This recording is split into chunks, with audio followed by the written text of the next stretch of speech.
$97,000 Camaro brought in for repair, but service advisor totaled it on I-95. Customer said he told H&L Chevrolet in Darien, Connecticut, his Chevrolet Camaro ZL1E Hendrick Edition was not to be driven off the dealership grounds.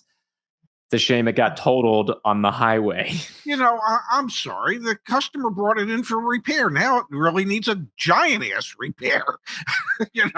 I mean, did you want just that little repair, or did you want the giant-ass repair? And does this happen, Dad? Does this happen?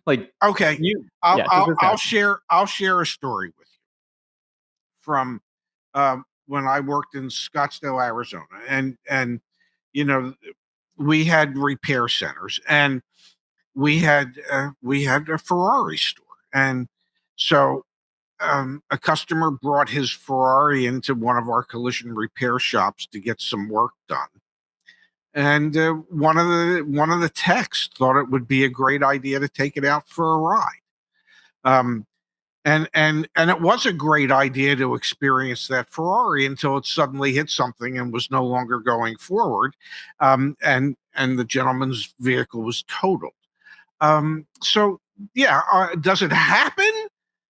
Probably more often than dealerships would like to admit. The Penske organization, they're going to step up and they take care of it. I mean, they get the guy a new Ferrari, whatever it is. Will the Chevy dealer do the same? Perhaps. But yeah, this stuff happens. It shouldn't. Yeah. You hope every time you hire somebody that they're always going to use their best judgment. And sometimes they just don't. I've got a dentist appointment in 9 minutes. All right, it's a 5-minute walk, so let's move quick here, Dad. We've got from Chloe Bo. I moved my work meetings to watch you guys. Great show. Thank you, Chloe Bo. That means the world to us. We've got one more for you. Hyundai's EV sales numbers could be fake. A group of Hyundai dealers is suing the South Korean automaker in Chicago federal court. They are alleging Hyundai intentionally inflated EV sales numbers and punished dealers who refused to participate in the deception. Yeah, this is not the first time we've heard stories like this. BMW, for example, got caught doing this. You've shared tons of anecdotes from your career. Fiat got caught doing that as well, which is really funny since Fiat's, whether he inflated the numbers or not, really didn't matter. It didn't amount to much. And I believe it happened with Alfa Romeo as well. So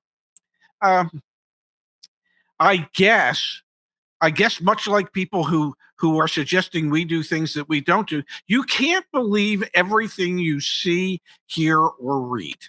Ford recalls 30,000 Mustangs over potential steering issue. They're the well we can just keep tapping, man. Yes.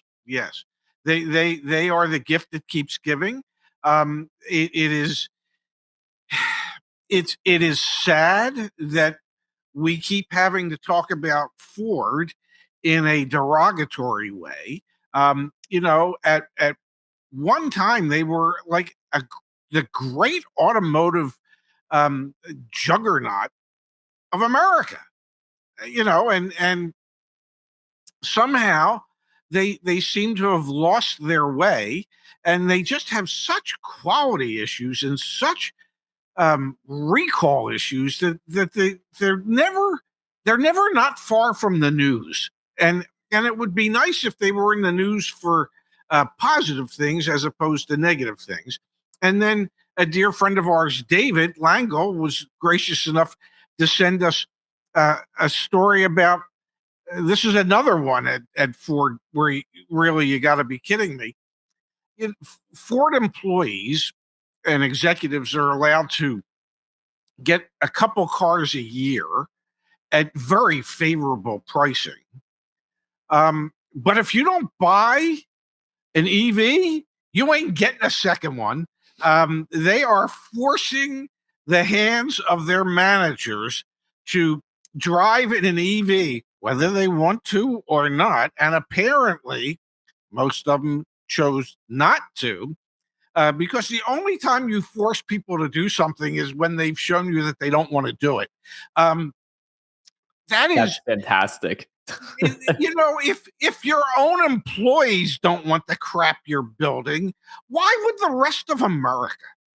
rather, and I get it, because by forcing these managers to buy these EVs, they get to list those as retail sales, not wholesale to the dealer sales. So it'll make their sales volume look better.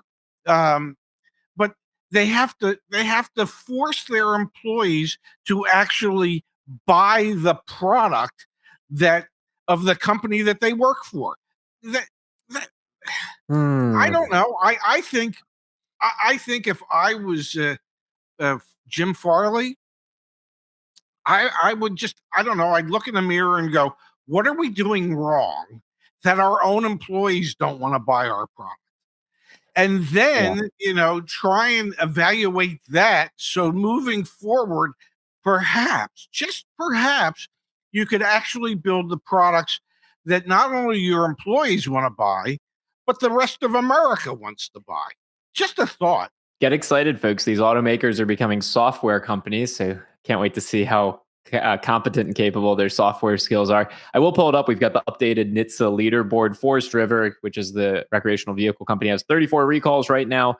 Ford up to 34 as well. This was not 34 the other day when we were looking at it. It was not even close to 34. I think it was 30. I think Ford was at 30 or 31. Yes, they've had 3 or 4 recalls in the past 2 weeks. I Yes. think it's actually, I'm being generous. I think it's like the past 5 days. But anyway, that's the Ford situation. Thank you, as always, for enabling today's Really You've Got to Be Kidding Me. Back to the chat here for a moment, Dad, from Matthew Hoskin. We've got, if trying to pluralize, thank you for this, Matthew, Stellantis in Latin, add an ES. So Stellantises. Yes. Don't like that. The lost continents of Stellantises. This screenshot is from March 30th, 2023. Stellantis envisions a new way to generate revenue from vehicle software. Stellantis has a vision for making big money from vehicle software in the coming decade, but it will do so by offering added features that customers might want for a specific use.